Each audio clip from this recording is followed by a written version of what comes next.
Hello and welcome to The Drum. I'm Peter Lloyd. Coming up tonight, Bob Brown's vision for Australia, including a global parliament, why all sides of politics are worried about a foreign buyout of Australian land, and what does the deadly Taliban attack on a hotel in Kabul mean for the war on terror.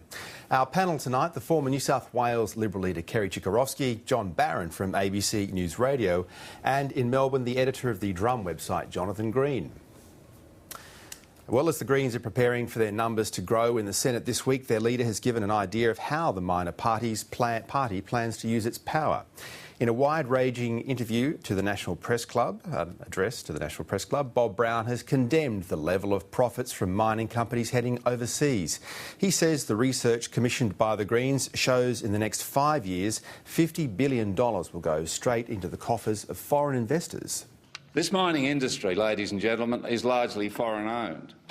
While Australia gets jobs, export income, royalties and company tax from our minerals, the foreign owners get profits, dividends, capital appreciation and influence. Most of Treasury's planned super profits tax is now due to end up in the deep, deep pockets of billionaires overseas in Switzerland, London, Calcutta and Beijing, rather than in Australian schools, hospitals and railways. Some $50 billion reaped from Australia's mineral resources will be sent overseas as dividends to foreign owners. Well, the Minerals Council has accused the Greens of being xenophobic. This is a pretty crude attempt to capitalise on the politics of xenophobia to essentially prosecute the Greens' real agenda, which is to introduce a tax on the industry that would tax it out of existence. Senator Brown has campaigned on closing down the coal industry and banning uranium mining. He's not about developing this industry and sharing the wealth for the benefit of all Australians. He's actually about closing it down, and that's what the real agenda is here.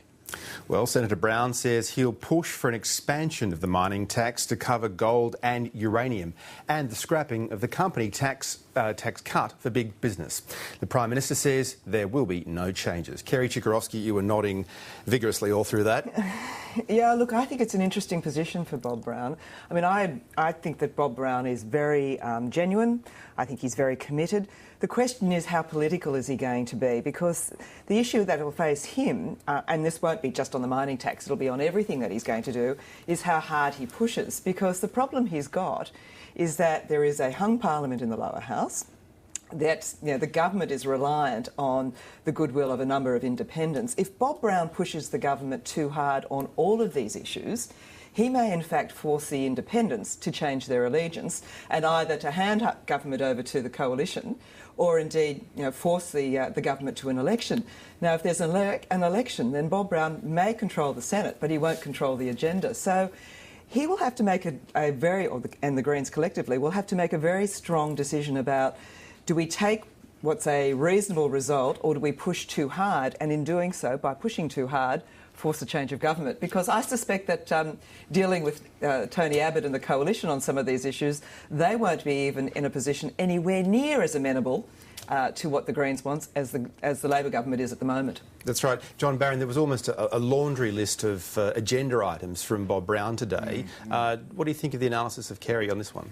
Well, certainly there is a very strong argument that says while the river of gold is flowing, we should all get our hands full, and that we should potentially also not leave all that money for the current government or even the next government, and that we should be looking at some sort of a sovereign wealth fund, a future fund, so that, because as we know from history, these resources booms, they can continue for a decade or more. Maybe this will be an even longer double boom, but either way, we're going to want this money in 10, 15, 20 years from now.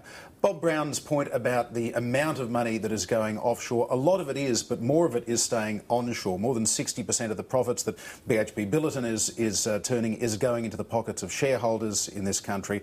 A lot of people with superannuation funds that are very heavy in these sort of resources stocks. So a lot of it is staying here. Some of it that goes into the coffers of Xstrata in Switzerland, well, with the banking laws being what they are over there, we don't actually know. There's a lack of transparency as to exactly how much of this is going. But there's been a lot of toing and froing over these numbers today from this actuary in Tasmania that Bob Brown uses the basis for this analysis. But at the end of the day, everybody agrees there's a lot of money there, The miners can probably afford to pay a bit more, whether it's in royalties or in onshore profits. But how this all gets nutted out in the new political paradigm as of next week in Canberra, when the Greens take over the balance, is going to be interesting to see. OK, we'll go to Melbourne next. Jonathan Green, your reaction to today's speech?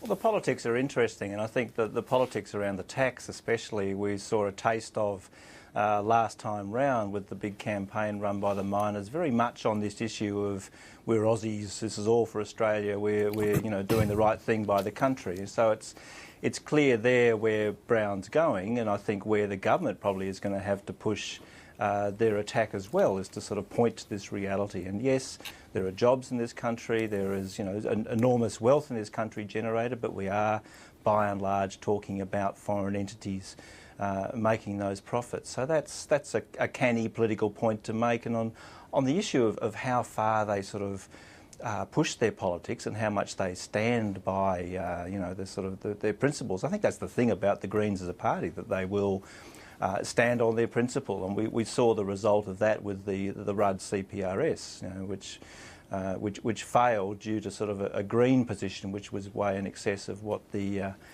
government would tolerate. So I think they're going to stick to their guns, and the situation as it stands means that those guns need to be taken with relative seriousness. Yeah, but I guess in a strange twist, one of the effects of this is we now see Abbott and the Prime Minister lining up together against the Greens. Well, one of the interesting things that Brown did say today as well was that if Abbott was to be Prime Minister in 2013 and was to attempt to repeal the carbon and/or mining tax, that the Greens would resist that in the Senate.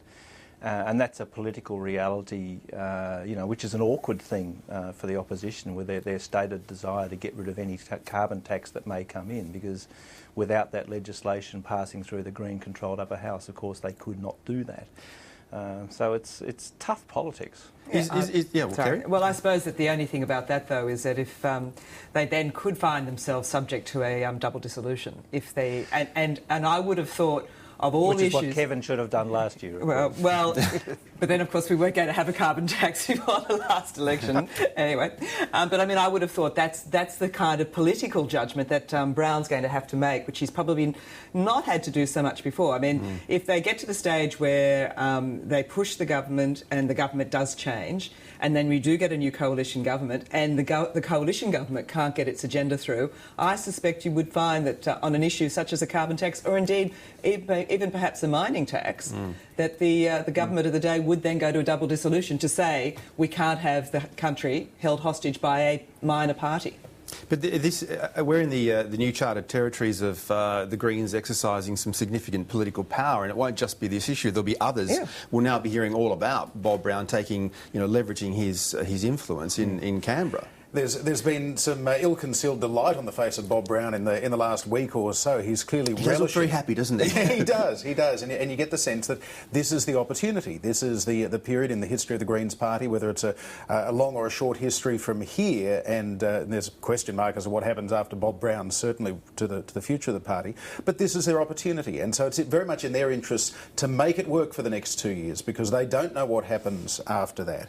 And certainly if repeal becomes the Tony Abbott policy, or maybe a new form of rollback becomes the alternative policy here, the Greens aren't going to want to make the whole tent collapse in on itself. They're going to try and get the best deal that they can, and then the voters will have their opportunity in a couple of years to determine whether this is an arrangement they're comfortable with or not. Which is why I suspected for the first time in their history, the Greens are actually going to have to seriously be thinking about the politics and not just the philosophy. Well, this next point is probably a philosophy one, and that's Senator Brown also raising eyebrows in the press gallery by floating the idea of an international parliament in which Australia would play a role. The Greens leader says we're moving towards a global community, and although he admits his vision is conceptual and won't happen in his lifetime, it's worth talking about. Kerry, is this just pie in the sky or worth talking about? Well, look, I mean, we have the European Parliament, we have, the concept of